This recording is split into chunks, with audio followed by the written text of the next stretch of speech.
جو تیرے ساتھ برائی کرتا ہے تو اس کے ساتھ بھی اچھائی کر۔ یہ ہمارا دین سکھاتا ہے کہ اسلام کے اندر یہ تعلیمات ہیں کہ ہم نے کسی سے جھگڑا نہیں کرنا۔ یہ حدیث نمبر 5 ہے، 7 لوگ جن کو اللہ کے عرش کا سایہ ملے گا۔ پیارے محبوب فرماتے ہیں، حد پوری روایت یوں ہے، حدثنا الانصاری قال حدثنا معن قال حدثنا مالك عن خبيب بن عبد الرحمن عن حفص بن عاصم عن ابي هريره او عن ابي سعيد ان رسول الله صلى الله عليه وسلم قال سبعة يظلهم الله في ظله يوم لا ظل الا ظله، امام عادل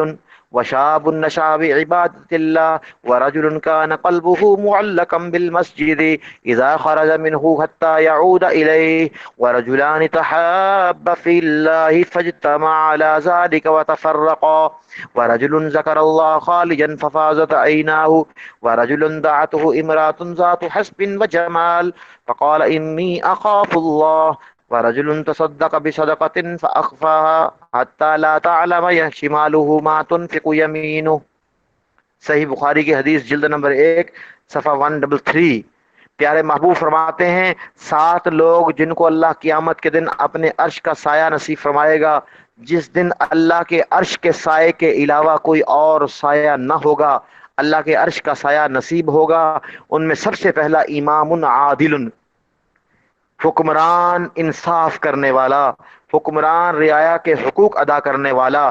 لوگوں کو اس کا حق دلانے والا، اپنی پوری ذمہ داریوں کو ادا کرنے والا۔ سید القوم فی السفر خادمہم، قوم کا سید سردار جو ہوتا سفر میں ان کا خادم ہوتا ہے۔ یعنی اللہ تعالیٰ نے اسے اتنا بڑا عہدہ دیا ہے، اتنا بڑا مرتبہ دیا ہے، تو اس کو اس کی ذمہ داری کو صحیح طور پر بجا لانا چاہیے، اور لوگوں میں انصاف، لوگوں کے رعایا کے حقوق ادا کرنی چاہیے، رعایا کی مشکلات کو حل کرنا چاہیے۔ جو ایسا حکمران ہوگا اس کو قیامت کے دن اللہ کے عرش کا سایہ نصیب ہوگا۔ دوسرا وہ جوان ہے، نشأ بعبادت اللہ، جس کی جوانی اللہ کی عبادت میں گزری ہو، اللہ کی بندگی میں گزری ہو۔ جوانی کا ایک سجدہ بڑھاپے کے 100 سجدوں سے بہتر ہوتا ہے۔ اگر کوئی انسان اپنی جوانی کو اللہ کی عبادت میں گزار دے، اللہ کو راضی کرنے میں گزار دے، تو اس جوان سے اللہ اتنا خوش ہوتا ہے کہ قیامت میں اپنے عرش کا سایہ نصیب کرے گا۔ کیونکہ جوانی ہے، خواہشات اس کی عروج پر ہیں، جذبات عروج پر ہیں، اللہ نے اسے طاقت بھی دی ہے، بعض دفعہ وسائل بھی دیے ہوتے ہیں، پھر بھی وہ اللہ تعالیٰ کے تابع ہو جائے، اللہ کے حکم کو مانے، اللہ کی بندگی کرے، تو جوانی کی عبادت اللہ کو بہت قبول ہے۔ ورنہ بڑھاپے میں تو جب کمر جھک جائے گی تو انسان کیا ہے کہ کچھ نہیں کر سکتا، اب اللہ کی عبادت کرتا ہوں۔ تیسرا وہ آدمی، وَرَجُلٌ كَانَ قَلْبُهُ مُعَلَّقًا بِالْمَسْجِدِ، وہ آدمی جس کا دل مسجد میں اٹکا رہے، اذا خرج منہ، جب نکلتا ہے مسجد سے، حتی یعود الیہ، بل دل میں ایک جذبہ ہے، ایک خواہش ہے، ایک سجدہ اور نصیب ہو جائے، ایک نماز اور مل جائے، ایک دفعہ اپنے محبوب سے، اپنے رب کریم سے بات کرنے کا موقع پھر میسر ہو جائے۔ یعنی جس آدمی کا دل مسجد میں اٹکا رہتا ہو، نماز میں لگا رہتا ہو، اسی دھیان میں ہے کہ ایک نماز پڑھ لی ہے، کاش کے رب کریم سے ملاقات کا ایک موقع اور مل جائے، ایک نماز اور پڑھنے کی توفیق مل جائے۔ جس آدمی میں یہ جذبات ہوں، یہ کیفیات ہوں، ایسے شخص کو بھی اللہ کے عرش کا سایہ نصیب ہوگا۔ وَرَجُلَانِ تَحَابَّ فِي اللَّهِ فَاجْتَمَعَا عَلَى ذَلِكَ وَتَفَرَّقَا، وہ 2 آدمی، چوتھے نمبر پر وہ 2 آدمی جن کی محبت بھی اللہ کے رضا کے لیے ہو، اسی پر ان کا اجتماع ہو، اور تفریق بھی اللہ کی رضا کے لیے ہو۔ یعنی اگر کسی سے محبت ہے اللہ کی رضا کے لیے کہ اللہ کا محبوب بندہ ہے، نیک بندہ ہے، اس بندے کی وجہ سے میں نیک بن گیا ہوں، گناہوں سے بچ گیا ہوں، اللہ کی رضا کا ذریعہ یہ بندہ بن رہا ہے، تو اس سے محبت ہے۔ اگر کسی کی وجہ سے گناہ کی طرف مائل ہے، غلط مجلس میں پڑا ہوا ہے، اب اگر اس کو چھوڑ دے کہ میں اس کی وجہ سے غلط مجالس میں پڑ گیا ہوں، گناہ کی طرف مائل ہو رہا ہوں، اب میں اس کو چھوڑ دیتا ہوں اس لیے کہ میرے رب کی ناراضگی آ رہی ہے، تو اجتماع بھی اللہ کی رضا پر ہو اور تفریق بھی اللہ کی رضا پر ہو، ایسے 2 شخصوں کو بھی اللہ کے عرش کا سایہ نصیب ہوگا۔ نمبر 5، وَرَجُلٌ ذَكَرَ اللَّهَ خَالِيًا فَفَاضَتْ عَيْنَاهُ، 5واں وہ شخص ہے مجلس میں جلوت میں تو ہر کوئی رب سے ڈرتا ہے، لوگوں کے سامنے تو ہر کوئی کہتا ہے میں اللہ کا، میرے دل میں خوف ہے، اللہ کا ڈر ہے۔ تنہائی ہو، علیحدگی ہو، گناہ ہو، ساری چیزیں کر سکتا ہو، تنہائی میں رب کا ذکر کرے، اس کی آنکھوں سے آنسو بہہ پڑیں رب کے ڈر اور خوف سے کہ میں اپنے مولا، اپنے آقا کی فرما برداری نہیں کر رہا، اس کے حکموں میں توڑ رہا ہوں، تو رب کے خوف اور ڈر سے تنہائی میں جو آنسو گر جاتے ہیں، جس آدمی کا یہ حال ہو اس کو بھی اللہ کے عرش کا سایہ نصیب ہوگا۔ ورجل دعته امرأة ذات حسب وجمال فقال انی اخاف اللہ۔ چھٹا وہ آدمی ہے جس کو کوئی عورت اپنی طرف مائل کرے، حسب و جمال والی ہو، خوبصورت ہو، مال و دولت والی ہو، سارا کچھ ہو، اپنی طرف بلاتی ہے، گناہ کی طرف بلاتی ہے، لیکن وہ بندہ یہ کہہ دیتا ہے انی اخاف اللہ، مجھے اللہ سے ڈر لگتا ہے، میرا رب ناراض ہو جائے گا، مجھے میرا پالنہار ناراض ہو جائے گا، میرا خالق ناراض ہو جائے گا، میرا رازق و مالک ناراض ہو جائے گا، مجھے اللہ سے ڈر لگتا ہے، اپنے مالک سے ڈر لگتا ہے۔ جو یہ اس طرح کی موقع پر بات کر دے، یہ گناہ سے بچ جائے رب کے ڈر اور خوف کی وجہ سے، تو اس کو بھی اللہ کے عرش کا سایہ نصیب ہوگا۔ نمبر 7، وَرَجُلٌ تَصَدَّقَ بِصَدَقَةٍ فَأَخْفَاهَا حَتَّى لَا تَعْلَمَ شِمَالُهُ مَا تُنْفِقُ يَمِينُهُ۔ ساتواں وہ آدمی ہے صدقہ خیرات کرتا ہے، کوئی صدقہ دیتا ہے، پھر اس کو چھپاتا ہے، اتنا چھپا کر دیتا ہے، دائیں ہاتھ سے خرچ کرتا ہے تو بائیں کو بھی پتہ نہیں چلتا، یعنی رب کی رضا کے لیے کرتا ہے، لوگوں کو خوش کرنے کے لیے نہیں، دکھاوے کے لیے نہیں، شہرت کے لیے نہیں، فخر کے لیے نہیں، احسان جتانے کے لیے نہیں، اپنے رب کو، اپنے پالنہار کو خوش کرنے کے لیے، رب کی رضا کے لیے، کہ میرا رب راضی ہو جائے، کسی کے مشکل میں کام آ جاؤں، اللہ خوش ہو جائے۔ اگر صدقہ کو چھپا کر کرے، دائیں ہاتھ سے کرتا ہے، بائیں تک کو علم نہیں ہوتا، یعنی چھپا کر کرتا ہے، اعلانیہ نہیں کرتا، یعنی وہ خوش قسمت ہے، اس میں اللہ کی رضا آ جاتی ہے، دکھاوا نکل جاتا ہے، تو اس لیے فرمایا ایسے بندے کو بھی اللہ کے عرش کا سایہ نصیب ہوگا۔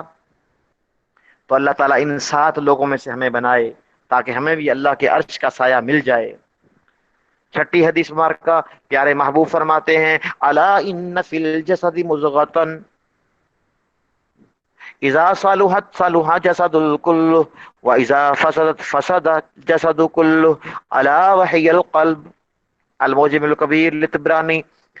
جلد نمبر 21 صفحہ نمبر 64 پر پیارے محبوب ماتے خبردار خبردار، تمہارے جسم میں ایک گوشت کا لوتھڑا ہے، اگر وہ گوشت کا لوتھڑا ٹھیک ہوگا تمہارے جسم کے سارے اعمال ٹھیک صادر ہوں گے، اگر وہ تو گوشت کا لوتھڑا خراب ہو جائے گا تو تمہارے سارے جسم کے اعمال خراب ہو جائیں گے۔ خبردار وہ دل ہے، خبردار وہ دل ہے،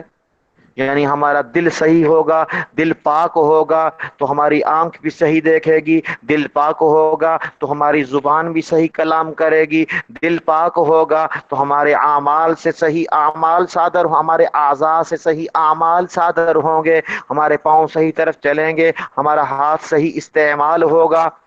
تو اس سے معلوم ہوا دل کتنا اہم ہے۔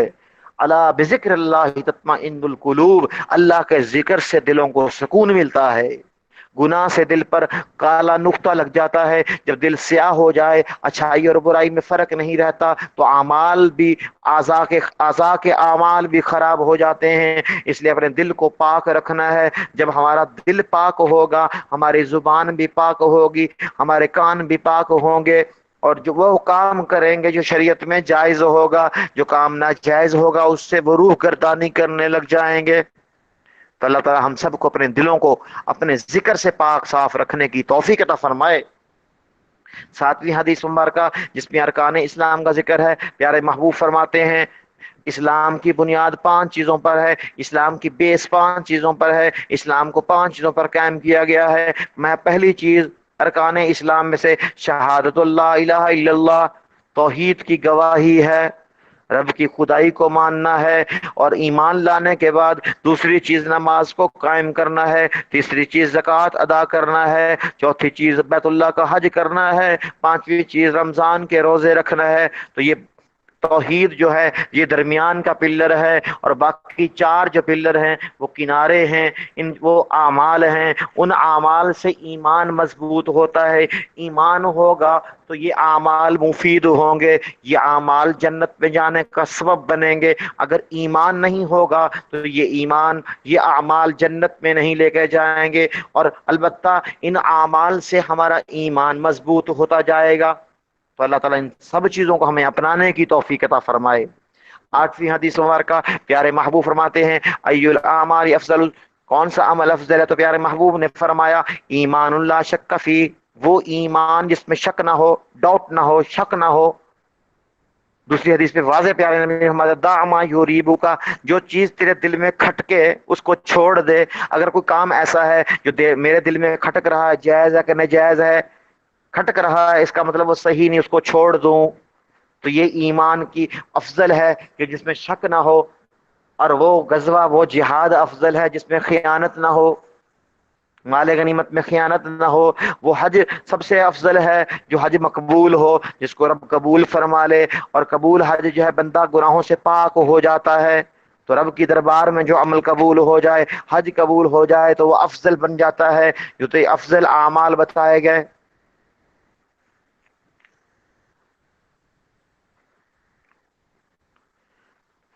نویں حدیث مبارکہ پیارے محبوب فرماتے ہیں دو شخص جن کے لیے غیبتہ جائز ہے، یعنی یہ فخر کرنا جائز ہے کہ قابل رشک چیز اللہ نے ہمیں عطا فرمائی، لا حسد الا فی اثنتین رجل آتاہ اللہ مالا فسلطہ علی حلقتہ فی الحق ورجل آتاہ اللہ الحکمہ فهو یقضی بہ ویعلمها۔ وہ آدمی جس کو اللہ نے مال دیا، پھر اللہ کے رستے میں خوب خرچ کرتا ہے، اللہ کے رستے میں غریبوں کی حاجت روائی کرتا ہے،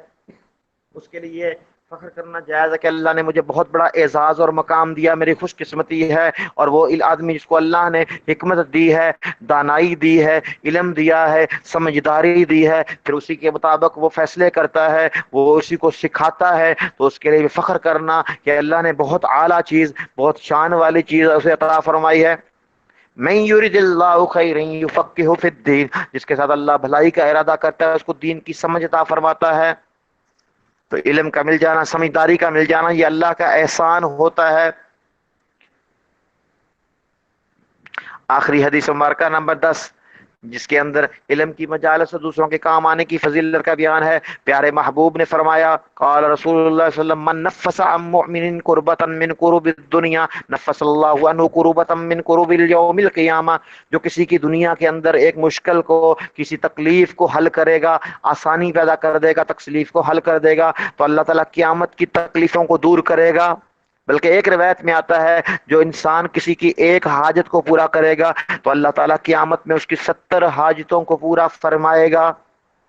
سمجھ لگی؟ ومن یسر عن معسر، جو کسی تنگ دست کو آسانی دے گا، یسر اللہ علیہ فی الدنیا والآخرہ، تو اللہ تعالیٰ دنیا اور آخرت میں اس کے لیے آسانیاں پیدا کرے گا۔ آسانیاں پیدا کرو، رب تمہارے لیے آسانیاں پیدا کرے گا۔ خیر الناس من ینفع الناس، سب سے بہتر انسان وہ جو لوگوں کو فائدہ دے،